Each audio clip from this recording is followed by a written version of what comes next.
it's Stephanie, and I just wanted to do a wrap up of everything I read in the month of August. August was tough for me because I went through a bit of a reading slump, and I know you're gonna be like, well, you read a lot of books for being in a reading slump. I'll have to say, I just really struggled reading a lot of these. Like, I didn't get my mojo back till like the last week and a half of the month. So a lot of these just now were a big struggle for me. The first book that I finished that was actually just perfect for this reading slump because it was so fun and light and it was a buddy read. I read Practical Magic by Alice Hoffman. This was on the list of books I have to read because I absolutely love the movie. Now, if you're in that boat too, I just have to warn you and say they are very, very, very different. I will have to say all of that is very subtle in the book. I don't think one is necessarily good or bad. I really enjoyed that subtlety in the book and I really liked the witchiness of the movie. I just think they took different approaches and I'm totally okay with that. Both of them serious 90s vibes though. Hilary and I loved going through and pointing out all like the 90s things, people talking about putting like mocha lipstick on and wearing like black strappy dresses and stuff, and it was just so nostalgic and great.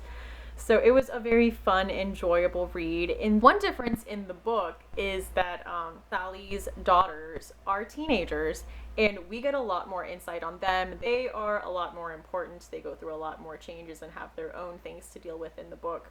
Whereas in the movie, they're little girls and they're just kind of written off and really have no importance to the plot whatsoever. So I thought that was interesting. I really liked getting to know Kylie and Antonia in the book. I do want to read more Alice Hoffman books. I recently got an advanced reader's copy of her new book, Faithful, so I do want to get to that and I'm really excited. So I really liked it. I gave it, I think 3.5 stars, so it was really good, really enjoyable. So if you like the movie but can brace yourself for something really different, I recommend it. The next book I read was an advanced reader's copy from NetGalley, and this was In 20 Years by Alison Wynne Scotch. This one I didn't love so much. This one I went out on a limb. This is women's fiction kind of chick lit, which is very hit or miss for me. I mean, I guess Practical Magic is chick lit. The premise sounded really interesting. It was about this group of friends in college. Their ringleader is a girl and she kind of makes them do this time capsule thing. It'll be really fun. Well, later in the book, we flash forward 20 years and the girl who was the ringleader has died, and in her will, she stated that she wants the whole group to get together and come back to the house on campus where they used to live and spend a weekend and go through the time capsule. So I think it sounded really great and like it had a lot of promise. This I think was supposed to be set in the real world, and the characters, their lives, the trajectory of their lives was just so unrealistic that I had a really hard time wrapping my head around a lot of other things in the novel. Everyone in this novel just finds ridiculous success. One of the characters is a very famous rock star. Another character is like the pioneer woman of crafting. Like, she's about to have her HGTV show. She's got a line of products at Target. She's got this very successful blog. Another one is just like this very wealthy stay-at-home mom. Another one is like a plastic surgeon. Like, it was just too much.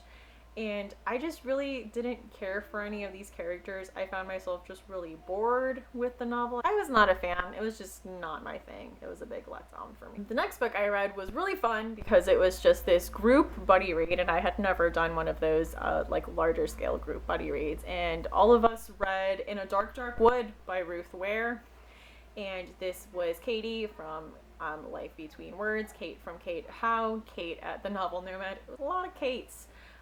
Joce at Squibbles Reads, Elena at Elena Reads. I think that's everyone. If I left anyone out, I'm sorry.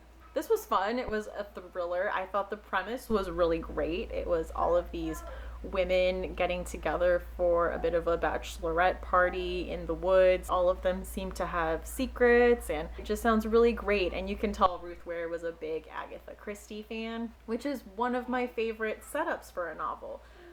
Unfortunately, I don't think it delivered, and it was very cliche and very predictable. It's one of the people that you suspect right at the beginning. I know some people can deal with that and it doesn't bother them, but it bothered me. When the reveal finally happened, I was like, really? That was it? That's what like everyone thought it was. So yeah, I was a little disappointed, but the first half was just so enjoyable, and I thought it had a great introduction, great characters, and I thought it moved at a really great pace. So I ended up giving it 3 stars. The next book I read was nonfiction.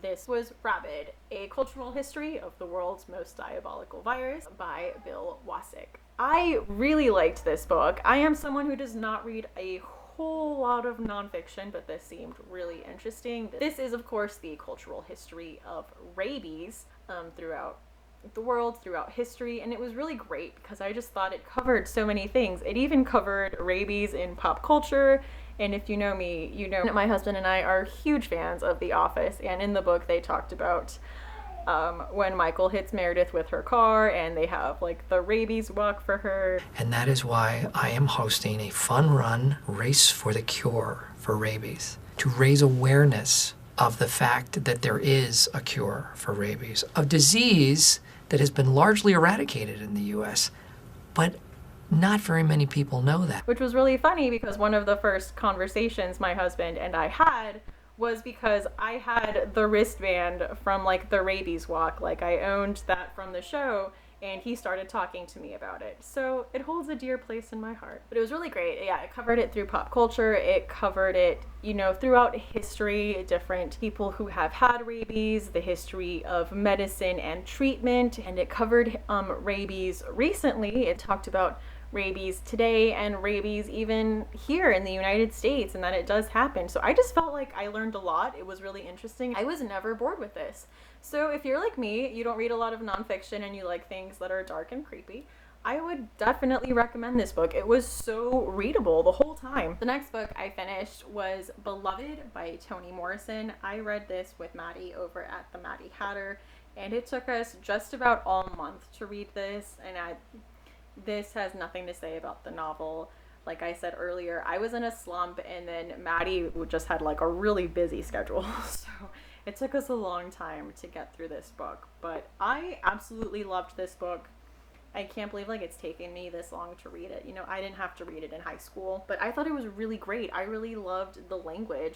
And if you don't know, Beloved is about a runaway slave. She lives in a house with her daughter, and that house is believed to be haunted by the spirit of her dead baby. I thought the writing in this was just beautiful, and a lot of the scenes are very, especially scenes talking about the past and what these characters have gone through, were just so visceral and heart-wrenching, and it's not always a comfortable read. A lot of these things that happen in this book are very intense, and you know, it's not something you can read comfortably. A lot of this imagery is very explicit and just hard to deal with.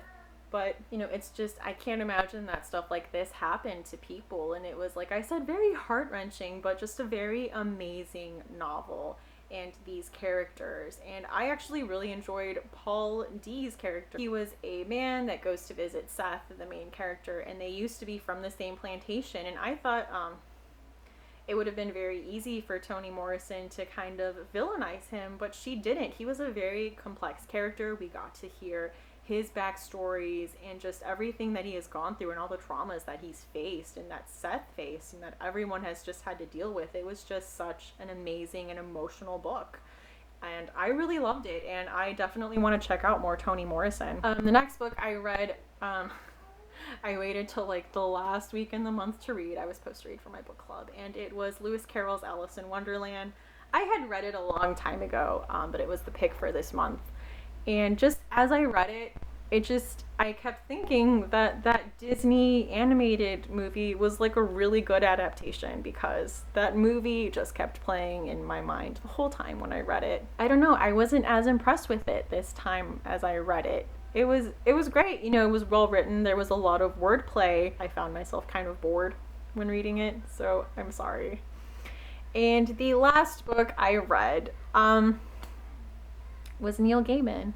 And Neil Gaiman and I have not had a great relationship. I read his novel, Neverwhere. I didn't like it. I read his novella, Ocean at the End of the Lane, and I kind of liked it. And so I decided to try a different medium. So I read his graphic novel. I read Sandman, Volume 1, Preludes and Nocturnes, and I have to say, ladies and gentlemen, we have a winner.